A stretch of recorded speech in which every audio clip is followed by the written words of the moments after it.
Hey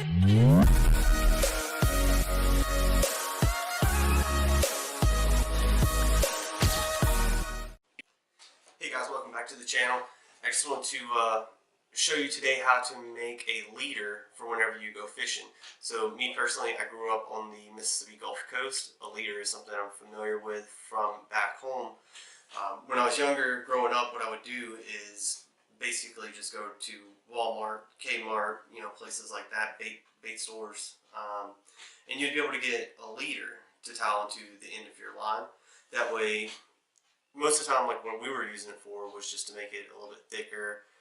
If you're in an environment where there are rocks, oyster shells, limbs, anything like that, it would just help you with not cutting your line whenever you get on a fish or you're dragging in that particular area. So what we're going to do is I'll go through, show you all of the kind of the tools and equipment that you'll need to make a leader, and then we'll go through and do it. Alright, so making a leader is probably one of the easiest things you can do. If you can tie a hook on a line, if you can tie a sinker on a line, trust me when I tell you that you can make a leader. It's not difficult. Alright, so a while ago I was talking about, back home how we would use the leaders. Other ways that you would use a leader, especially like it is here in Kansas where I'm at now, is if you're using like a braid or some kind of like a fluorocarbon that's a different color, like you got your yellows, your reds, things like that, green, and depending on the water situation, that line may be very visible to fish. So if you're pulling a lure through the water and a fish can see your line, you may be doing everything right, but you're not going to get a bite just because they can see it. So a leader would take care of that. So all you're going to need is some mono. This is just some cheap Zebco Walmart brand monofilament line. This is going to be 12-pound test. You can go higher than that. It just, like I said, it depends on the situation, depends on where you're at, depending on exactly what you need. So for right now, we're just using some 12-pound test monofilament. We've got a pair of scissors. I've got two different size hooks, so I'm going to show you two different ways of tying on your hook depending on exactly what you're trying to do with that. And then I've got two different weights, and there's a reason behind that as well. So just to get started, I'm going to take off the clip for my scissors. I just clip this onto my life vest. I do a lot of kayak fishing, so it's nice to have my scissors attached to my life vest, because if my line is to get caught up or anything like that, I need to be able to cut my line.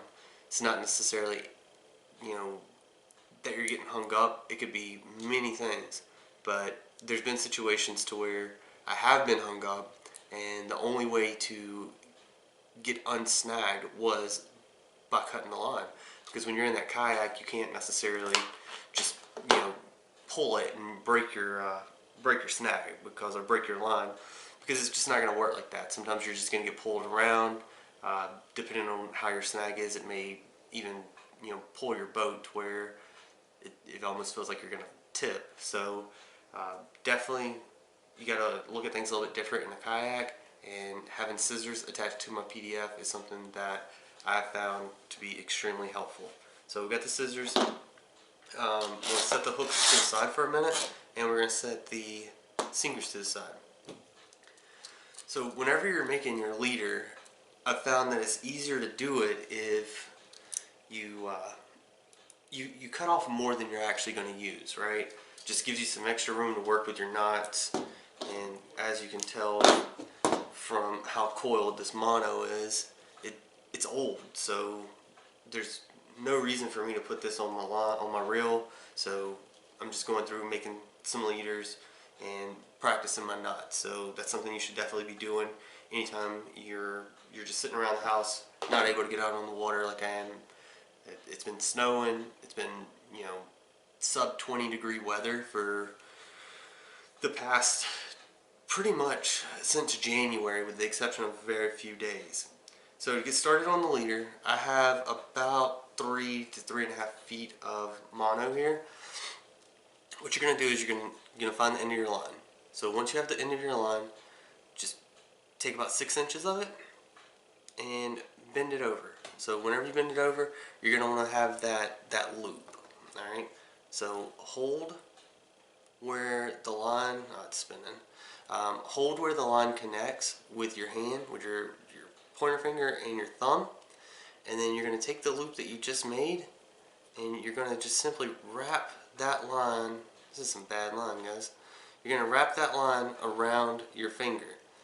Just basically what you want to do is you're wanting to make a second loop with 2 more pieces of string. You're using 1 string, but after it's folded in half, you have another loop there. So this, let's see if I can get it where you can see it. This is your original loop that you made. This is the loop that you made around the line with the loop. So what you're going to do is you're going to take the original loop and just twist it through your new loop about 5 or 6 times. It just depends on what you're doing. Depends on how many times you're going to need to spin it. So that's 1, 2, 3,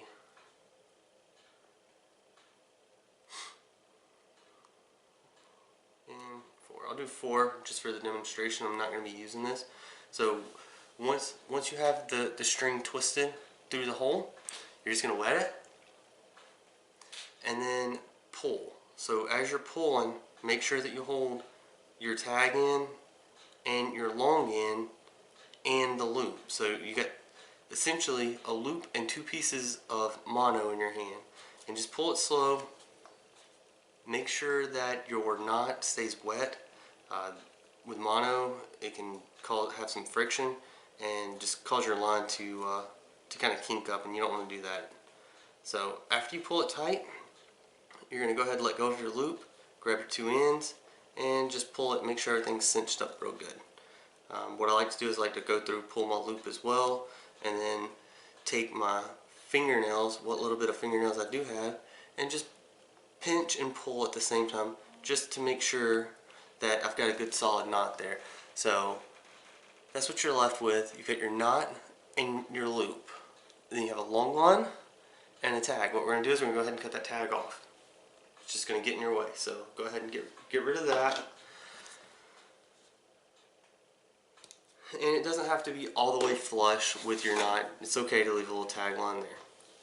Alright, so next part is we're going to just come down our line. However far, this is going to once again depend on your situation and what you're doing. But I'm going to do my first knot about 7 or 8 inches down the line. So I've got that marked with my pointer finger and my thumb.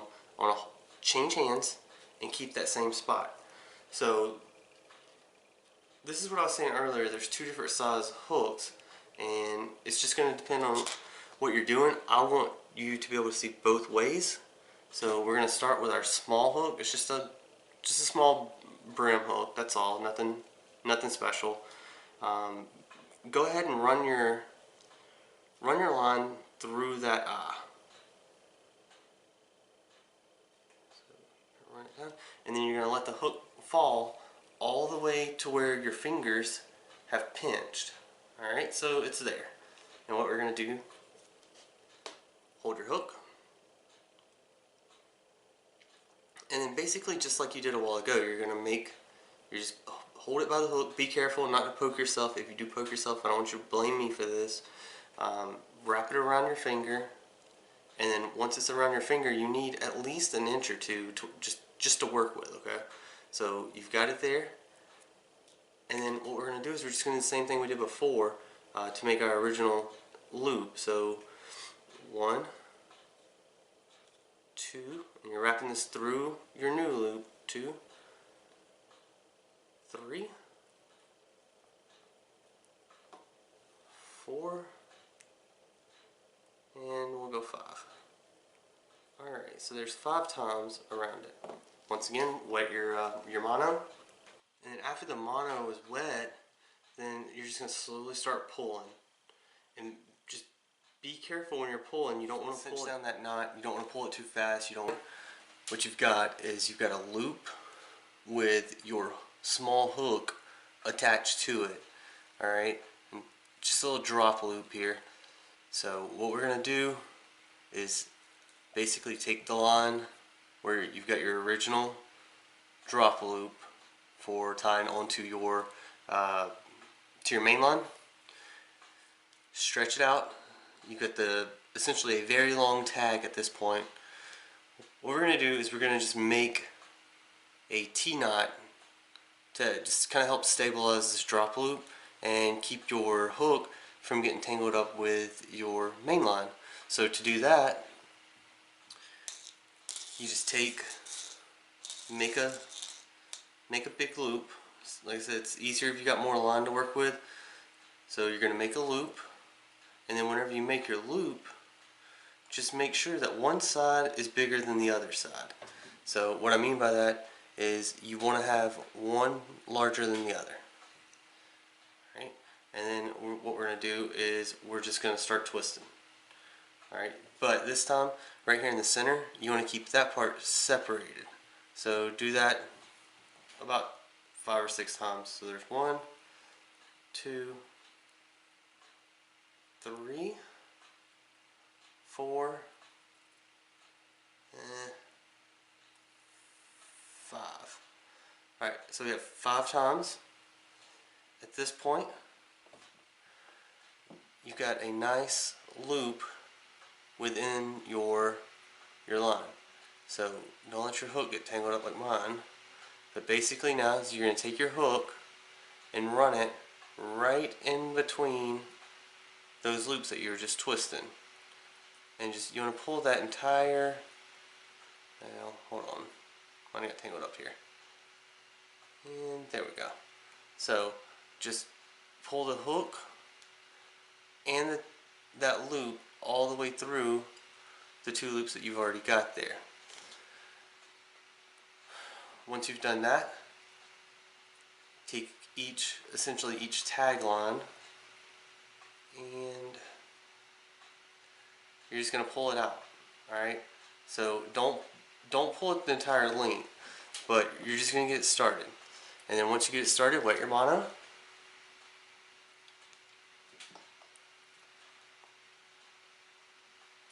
Come on, work with me. Alright, there we go. Wet your mono, and whichever side you pull, just make sure you do it equal amounts on both sides. So like right now I've got 2 different size loops. What I want to do is I want to hold in the center and just pull the opposite side, and you're going to keep doing that on each side. This is a slow, kind of tedious process. I can't even talk. But you just want to make sure it stays equal on both sides. If you keep it equal on both sides, and you can keep your knot that you have close to that, everything's going to be good. So just keep pulling. So pull this side a little, and then we're going to go back to the other side. We're going to pull it just a little, and back to the other. Alright, so they're pretty much equal at this point. So wet the mono, make sure you keep it wet, and just slowly start pulling. Pull it tight just like you would for any other knot. Just pull. Once you get it tight, give it a tug. So now what you've got, just from the top, you have your loop that you're going to use to tie the leader onto your main line. You've got a piece of leader followed by a T-knot with a drop loop with a small hook attached to that. Alright, so now just come down a little bit further on your leader line. And now what we're going to do is we're going to do the exact same thing, except for you're not going to put a hook in it. So it's going to be just like your very first loop. So make a loop with your line, wrap it around your finger, create your second loop, and then just start twisting. You're going to remember, you're twisting the loop you just made through the loop you made around your finger. So there's 2, 3, 4, and there's the 5th one. Alright, wet your mono, and then just give it a tug. This time you need a little bit of space for your new loop, okay? So just hold where the mono is cinching down, and then just pull. Alright, there we go. So give it a tug on each side of the knot. Alright, we got a good knot there. And then you're going to do the same thing you did last time as far as making the T portion of your knot. So just make yourself a loop, one side larger than the other. I've just found that works a little bit better for me. I don't have fingernails and my fingers are a little bit big, so we're just going to start wrapping it again. So you're going to wrap this the same way you did before, and this is number 3,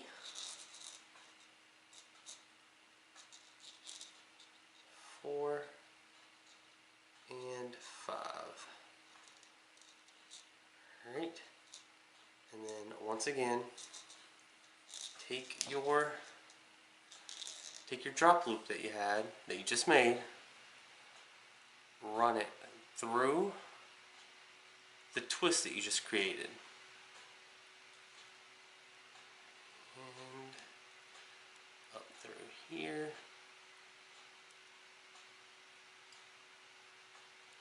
you want it to set just on the other side of it. Alright, so once you have it set through, just go ahead and start working your line. Make sure the mono is wet though. You just want to work it to both sides are equal. So what I mean by both sides being equal is, if you notice, this side is very short from here to here in comparison to this side, which is from here to here. So this one's longer. I'm going to take the tag end on this side and my knot, and I'm just going to start pulling just that one side. I don't want to pull my short side yet. So make them fairly close. Alright, so see they're pretty close there. Let's get it a little bit closer. Alright. And now what you're going to do is you're just going to pull it all the way through. Both sides equally. And then give it a tug. Pinch both sides of your knot. And then you're left with a T-knot with a drop loop.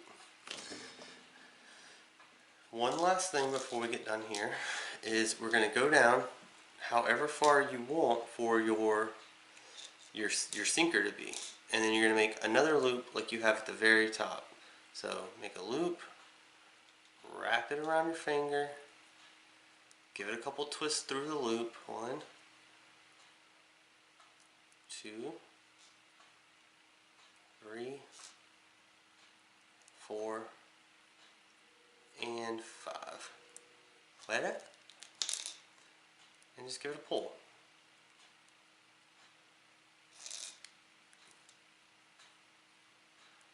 Give a good tug on each side. Alright. You don't have to worry about doing a T-knot on this one, so just go ahead and trim off your tag line.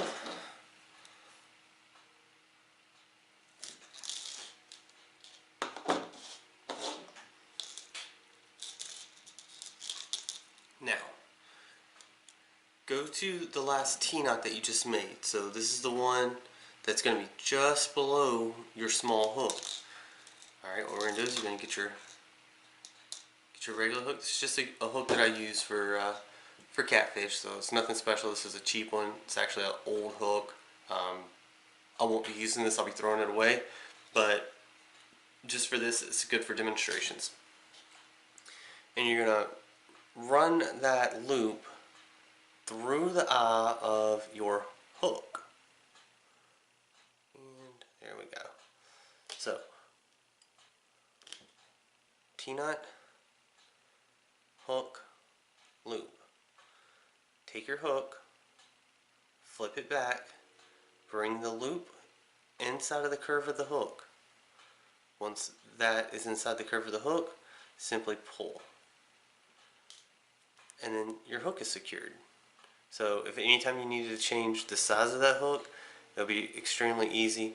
It's not just going to pull off. It is on there, so you don't have to worry about that. But it does give you the options if you need to change your hook later on. Alright, now for the sinker, you've got a large hook at a large hoop at the bottom. And if this is set up with these small brim hooks here, you're not going to need much weight. So here I've got kind of an egg weight on a swivel that's probably, I don't remember what the exact weight is, but it's about 1/4 of an ounce. So you're going to do the same thing you did with your hook by running that loop through the eye of the sinker. So as you can see, it's just loose in there. And then run your sinker through the loop and pull it down. So at this point, you have a full leader. You have a method of attaching it to your main line. Run that up to a T-knot with a drop shot for a small hook here. Run a little bit further down, another T-knot and drop shot with a hook that you could change the size on, and then a little bit further down, depending on how you want to fish would determine how deep you need this, but then we have a loop with a 1/4 ounce weight. So if I was setting this up and I was going to go for, say, catfish, and I wanted multiple hooks, this is the setup that I would use. I would have these larger hooks, but instead of this small weight at the bottom, just take that off. And it's extremely easy. It just slides off. Alright. And then, just for demonstrations, I've got a 1 ounce weight that is very common in most tackle boxes. Somebody probably has this in their tackle box right now who's watching this. Even if you don't fish that often, you probably have this particular weight. So run it through the eye, form your loop, run your weight through the loop, and pull. So this catfish hook and this weight is definitely something that I would use for catfishing. Alright? And then if I wanted a second catfish hook, that's what I would have put here. However, we've kind of hard lined the brim hook onto this loop. And you could do the same thing with the catfish. I mean, with whatever, and I'm saying catfish, it could be whatever type of fish you're going to be fishing for in your area. But you could have this to where it's easy to change your hook, or it's fixed onto the leader. So kind of the issue with having the hook attached to the leader by running it through that eye there is the fact that if this hook gets straightened out, you're going to have to cut your leader in order to tie a new hook on. Alright, so is it going to be the end of the world? No. Is it going to be a major inconvenience? Yeah, because you're going from doing something that takes anywhere from 3 to 5 seconds to change a hook to now, 30 seconds to cut your line, take off the hook, tie another hook on, and then go. So it's just about efficiency. Obviously, just like skinning a cat, there's more than one ways to do it. Whatever is easy for you is what you should do. Like I said earlier, with me being in a kayak, I found that being efficient is key. So if I'm going to go catfishing out of a kayak, or if I'm saltwater fishing, I'm fishing for speckled trouts or redfish or any kind of inshore fish like that, I want to be able to change that hook out. Alright, if you do catch a bull red and he starts to straighten it, then I don't want to waste all of my time cutting an entire leader off if the leader is still fine. It's just the hook. So just something to think about, something that I've been doing, been working on it, like I said, for I guess a few months now, kind of perfecting it, seeing what works best for me. If you're saltwater fishing, you could use the same thing if you're building a sabiki rig, or any type of leader for catching bait fish. So the small hook that we have here would work perfect for that. Hope this helped. If so, please like and subscribe to the channel, and see you guys later.